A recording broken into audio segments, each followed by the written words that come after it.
Pemirsa, pertumbuhan ekonomi Bali pada tahun 2026 diperkirakan masih menunjukkan tren positif.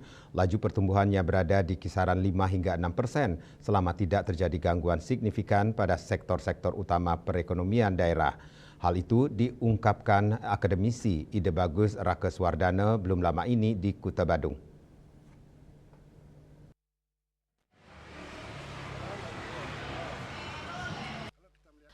Menurutnya, Profesor Ide Bagus Rakeswardana, struktur ekonomi Bali sangat bergantung pada industri pariwisata. Sekitar 54% produk domestik regional bruto PDRB bersumber dari sektor pariwisata yang termasuk dalam sektor tersier dan secara keseluruhan mencapai 68%. Sementara itu, sektor primer seperti pertanian hanya menyumbang 16% dan sektor sekunder atau industri pengolahan berada di angka 15%. Ia menjelaskan dominasi sektor jasa, khususnya pariwisata, menjadi penggerak utama perekonomian Bali. Data terbaru juga menunjukkan pertumbuhan signifikan kedatangan wisatawan, baik domestik maupun mancanegara, yang terus meningkat. Namun demikian, sejumlah persoalan masih menjadi pekerjaan rumah. Salah satunya adalah maraknya akomodasi ilegal yang dinilai tidak memberikan kontribusi optimal terhadap pendapatan pemerintah daerah. Meski berdampak ekonomi ke masyarakat sekitar, keberadaan akomodasi ilegal ini belum sepenuhnya menguntungkan kas daerah. Oleh karena itu diperlukan penataan agar seluruh aktivitas pariwisata dapat memberi manfaat menyeluruh. Kalau kita melihat data empiris, tampaknya masih positifnya di atas 5 atau sampai 6.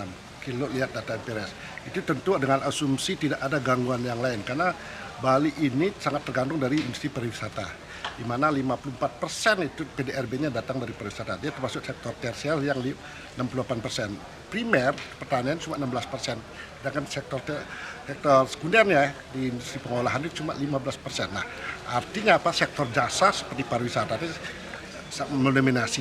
Nah, kalau lihat dari data yang terakhir, pertumbuhan kedatangan wisatawan domestik maupun mancanegara cukup besar.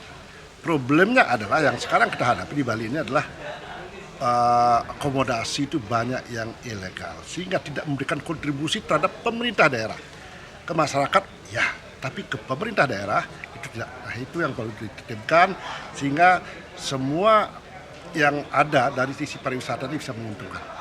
Selain itu, kemacetan lalu lintas dan faktor cuaca turut menjadi kendala. Kemacetan dinilai sebagai konsekuensi dari pertumbuhan ekonomi akibat jumlah kendaraan yang melebihi kapasitas jalan. Ia pun mendorong adanya pengaturan lalu lintas seperti pembatasan kendaraan atau skema tertentu, meski diakui berpotensi menimbulkan pro dan kontra di masyarakat. Prof. Rake menegaskan kemacetan merupakan konsekuensi dari kemajuan ekonomi.